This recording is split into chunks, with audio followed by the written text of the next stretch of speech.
Hello, thank you for joining us. This is Eric from Meta. I work for Compute Engine team. So together with my colleague Jiangnan, we're going to dive into compute engine testing with synthetic data generation. So why are we testing compute engines? So compute engines are so critical for data-driven organizations like Meta, especially when large amounts of data needs to be processed to generate insights and support decision makings across all of our major products. Right? Let me start by introducing you some of the major compute engines we use here, starting with Presto. So Presto is a fast and interactive SQL query engine for data analytics. We have the classic offering. We also have Presto Velox, which is powered by this vectorized database acceleration engine called Velox. Besides that, we also have Presto on Spark and Apache Spark. They are good for long-running batch jobs across different kinds of workloads, like data analytics and machine learning. So to make sure we have comprehensive test coverage for these compute engines, we have developed a new testing framework called Synthetic Query Bank, which utilizes privacy-compliant, production-like, and long retention data to detect different kinds of regressions, like correctness, performance, and reliability. We follow a philosophy called guilty until proven innocent, meaning we want to explicitly cover key features and query shapes.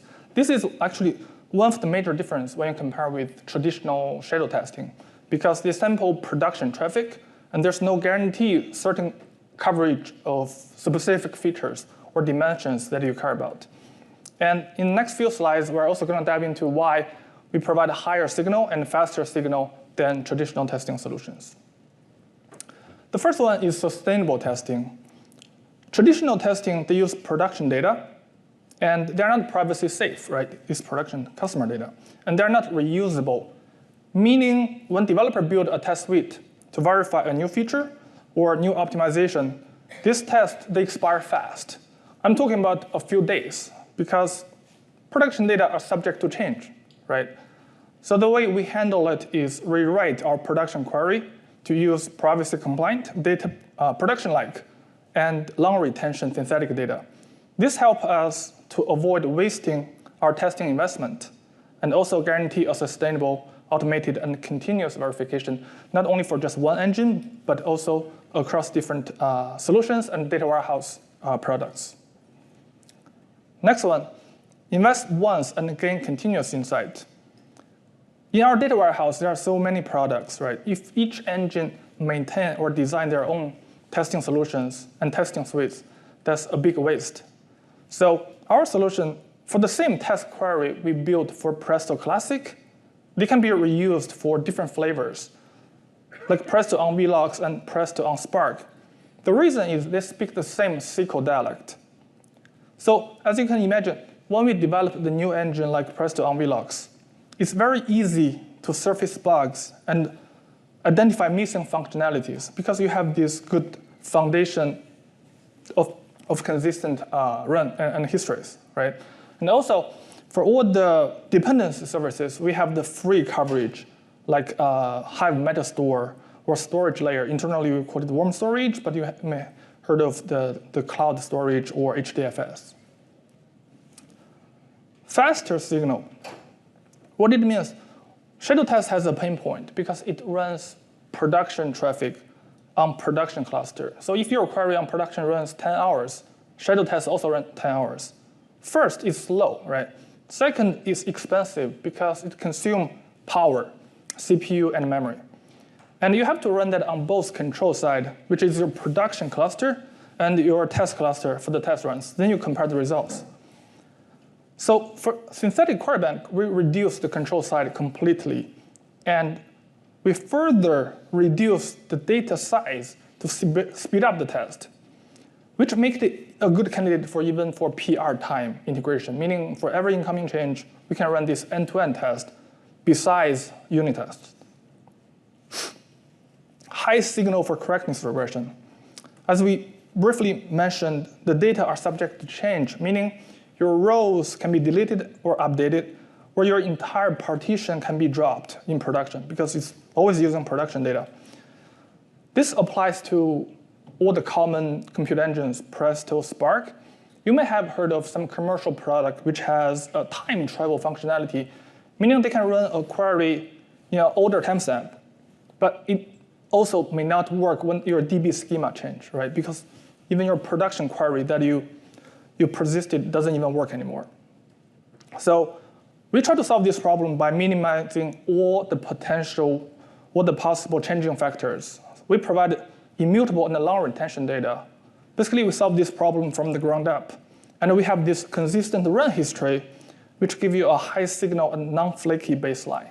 Meaning if all the queries are working and suddenly you have a regression on correctness, it's very easy to bisect the problematic PR or diff from your daily history, right?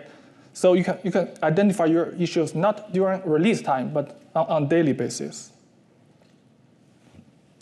Also, it's high signal for performance regression. The pain point is, for performance, the pain point is always noisy neighbors, right? Because everybody is using the production data, your test query, your control set production query, and all the other real-time production workload. So you don't have a trustworthy and historical baseline because of this flaky setup or noisy neighbor situation. Similarly, we solve this problem by providing immutable and also isolated input data across each test run. Besides, we provide a consistent test environment, meaning the same cluster size, same host type, and same controlled concurrency. With this, we established a non-flaky and trustworthy baseline. This example, this picture you see is one of our query bank that we track CPU usage for each query inside this test suite. As you can see, it's quite flat, meaning if you have a potential 20% CPU regression, it's very easy to identify that or automate the detection of that. And the reason about it, because you have this trustworthy baseline already. So to quickly summarize the usage suites, we use it for correctness regression across releases, for major upgrades, or cross-engine verification. We use it for performance regression detection. Besides the baseline, we also use it for A/B testing, right, for major optimizations. Lastly, we use it for reliability detection, meaning during the incident investigation, we add those offending queries into test automation so we can prevent historical mistakes. All right, I'm going to hand over to my colleague, Jiangnan. OK, so now let me cover more technical details of our synthetic query bank solution. This slide presents the end-to-end query bank creation workflow, which contains 3 major steps. The first step is query selection. On the left, we have a production query pool, and we adopt a query selector with different selection criteria. At Meta, we focus on 2 important coverages. The first one is about healthiness of all the compute engines. And the second one is about focuses on some important use cases across the company. In the second step, we will do synthetic table generation and query writing.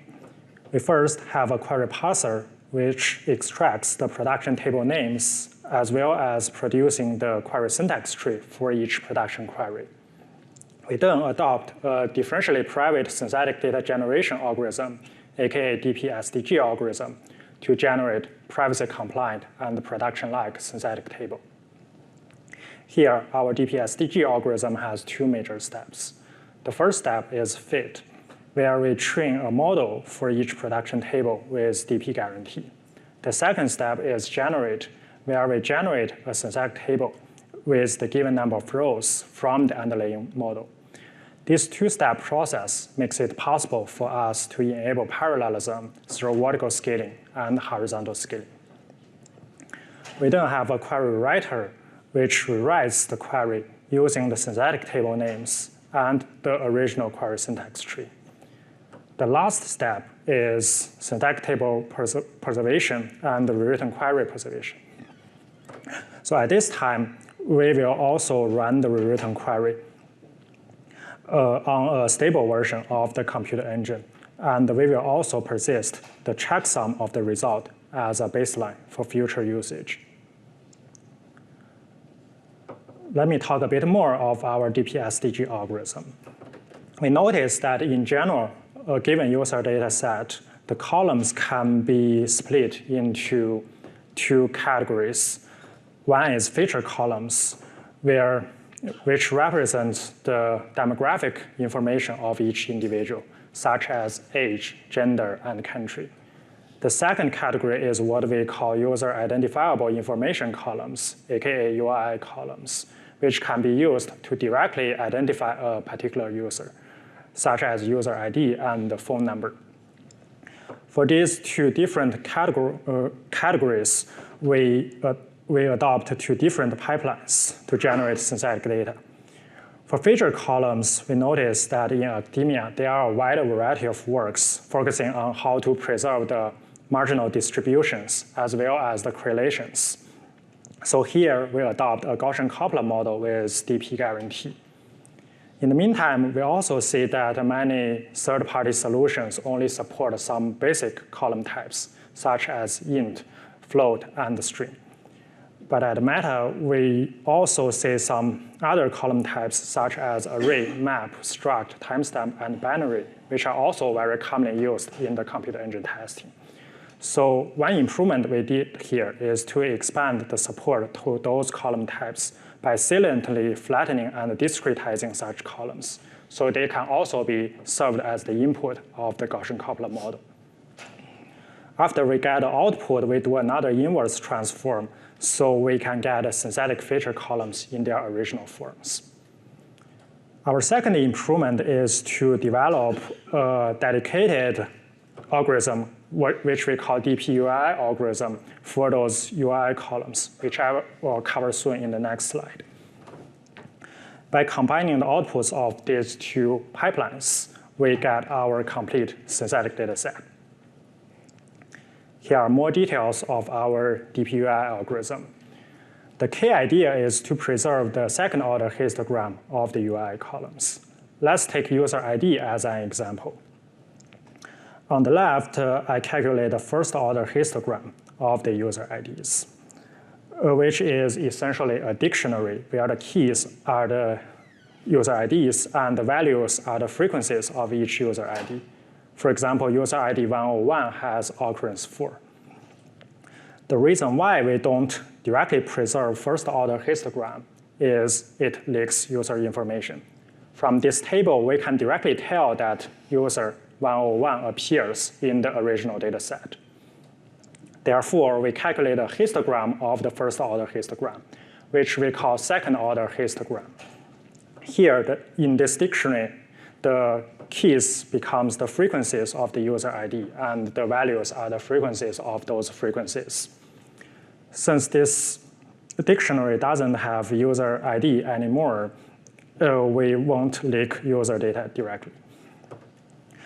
We then add noise to this table to preserve differential privacy, which becomes the second-order histogram of our synthetic table. We do an inverse transform to get a first-order histogram. But at this time, for the user ID column, we will use a test range, which is totally independent of the original user IDs. We can start from 201. After that, we do another inverse transform to get our synthetic UI columns. Here are some evaluation results. In the first figure, we present the comprehensive coverage for different Presto operators that are already covered in our query bank. We can see that all the important Presto operators are already covered.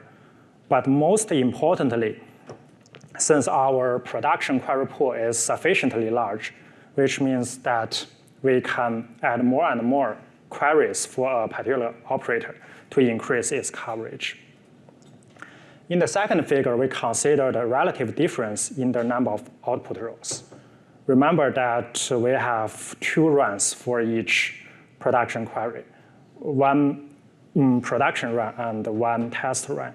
And each of them will have the output rows. And here we compared the relative difference. This figure presents the CDF of this metric across all the queries in our query bank.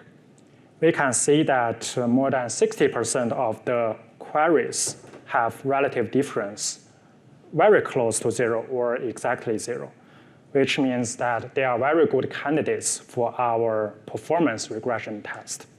The remaining 30 to 40% of the queries are still very good candidates for our correctness regression tests.